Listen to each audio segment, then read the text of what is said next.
Retrieval augmented generation क्या है?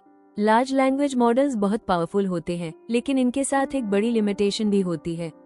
कई बार ये हेलुसिनेट कर देते हैं, यानी कॉन्फिडेंट तरीके से गलत जवाब दे देते हैं। और सबसे बड़ी बात, इन्हें आपके प्राइवेट या इंटरनल डेटा तक एक्सेस नहीं होता। इस वीडियो में हम रिट्रीवल ऑगमेंटेड जनरेशन यानी राग को सिंपल डायग्राम्स और रियल वर्ल्ड एग्जांपल्स के साथ समझेंगे।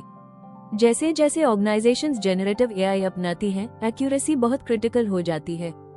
LLMs पब्लिक डेटा पर ट्रेन होते हैं, टाइम में फ्रोजन रहते हैं और आपके इंटरनल नॉलेज के बारे में कुछ नहीं जानते।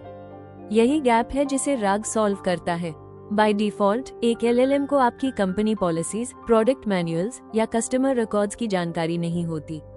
जब उससे ट्रेनिंग डेटा के बाहर सवाल पूछे जाते हैं तो वो ऐसे जवाब दे सकता है जो सुनने में सही लगते हैं, लेकिन होते पूरी तरह गलत हैं। एंटरप्राइज सिस्टम्स में ये बिल्कुल एक्सेप्टेबल नहीं है।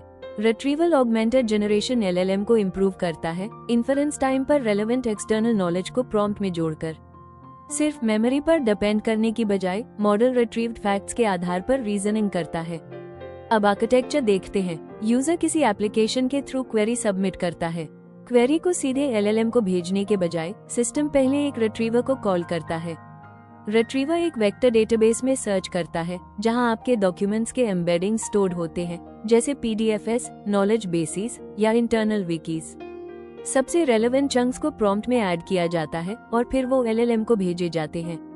अब LLM एक ऐसा रिस्पॉन्स जनरेट करता है जो रियल डेटा पर ग्राउंडेड होता है। स्टेप 1, यूजर सवाल पूछता है।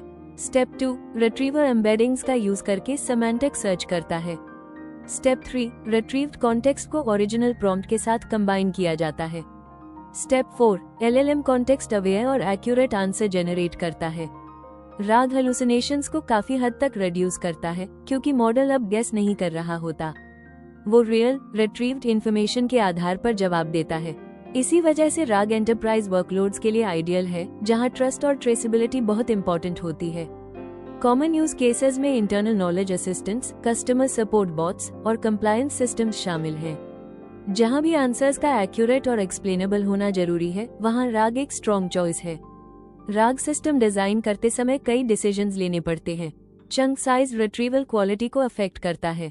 एम्बेडिंग मॉडल सेमांटिक अंडरस्टैंडिंग पर असर डालते हैं। वेक्टर स्टोर का सिलेक्शन परफॉर्मेंस और स्केल को इन्फ्लुएंस करता है, और हमेशा लेटेंसी और एक्यूरेसी के बीच ट्रेड ऑफ होता है। निष्कर्ष में, राग LLMs को रियल और रेलेवेंट डेटा के साथ ग्राउंड करता है। यह एंटरप्राइज जेनरेटिव एआई के लिए एक फाउंडेशनल पैटर्न है, और ज्यादातर केसेस में मॉडल के सिलेक्शन से ज्यादा आर्किटेक्चर मैटर करता है। अगर आपको यह वीडियो हेल्पफुल लगा तो चैनल को लाइक और सब्सक्राइब करें, ऐसे ही और जेनआई डीप डाइव्स के लिए। धन्यवाद।